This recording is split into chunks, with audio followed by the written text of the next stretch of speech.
steady shot. I recently watched Boba Fett on Disney Plus, and it was a brilliant show.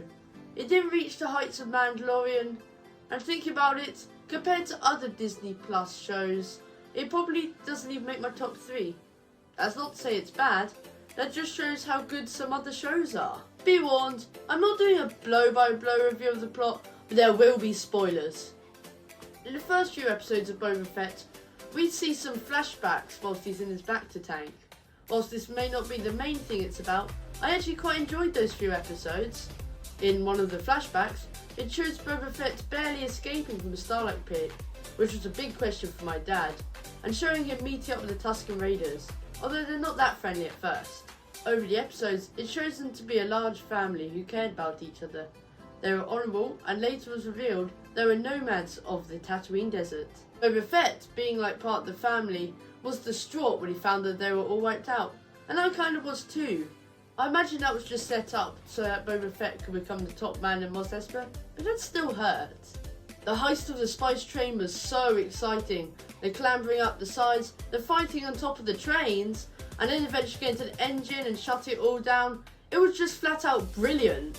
That's all well and good, but when it came to stopping the train, all the Tuskens just seemed to go over the hill and be there. They should have been miles back considering how fast that train was. I mean, unless it's going in a circle or something. Leading up to the train heist, Boba Fett had to teach the Tuskens how to ride speeder bikes. Whilst trying to teach them, he said the line, "Ride it like a bantha," but it just sounded funny. So me and my whole family would just randomly say it. No reason, just because. I think that says something about my family. Despite the fact the Rancor pit was empty, it was still used to terrify the assassin from the Order of the Nightwind, and it definitely worked. Before that, he didn't care. He wasn't going to talk, but as soon as he was dropped in that Rancor pit, he definitely spoke out. However, this confused me. Is it more painful to get killed by a Rancor than to get shot? I mean, it'd be very swift either way. When the Hart family gifted Boba Fett a Rancor, I couldn't wait to see him ride it, but they could have done more of a training montage or something, because it just seemed to be like, okay, cool, you've got that. Wait, how can you ride it? You haven't even shown me how you taught it. That leads me on to one of my favourite things, training montages. Here are a few I picked up on. Boba Fett being taught how to use a taffy stick, that Tusken Raiders learning how to use the speeder bikes, and Luke Skywalker teaching Grogu. Him running through the forest with Grogu on his back was just like in Return of the Jedi with Yoda, even down to the front flip. Now I don't know too much about Star Wars, and I haven't watched too many films, though I do quite like Mandalorian. I wasn't sure who Cad Bane was. Saying that, as soon as I saw him, I saw how super cool and menacing he really was. At the end, when he had been defeated by Boba Fett, it was kind of a shame, because he was such a good bad guy. But then again, it is science fiction. I mean, they did bring back Fenrir Shand, but she looked pretty dead from the desert. I can't tell you how much my dad disliked the Cyborgs colour bikes. I mean, oh, they can't afford water and they're an inch from their life, yet they can get these really awesome bikes. It's like, but what are you prioritising? And in a city where they try to stay out the spotlight to keep themselves alive, they have these massive colourful bikes. Go figure.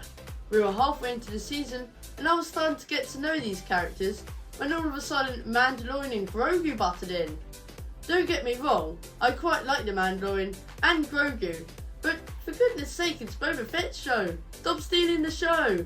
It's basically Mandalorian season 2.5. So I think a lot of that stuff should have been saved for the actual Mandalorian Season 3. Oh my goodness, how good was the CGI for Luke Skywalker?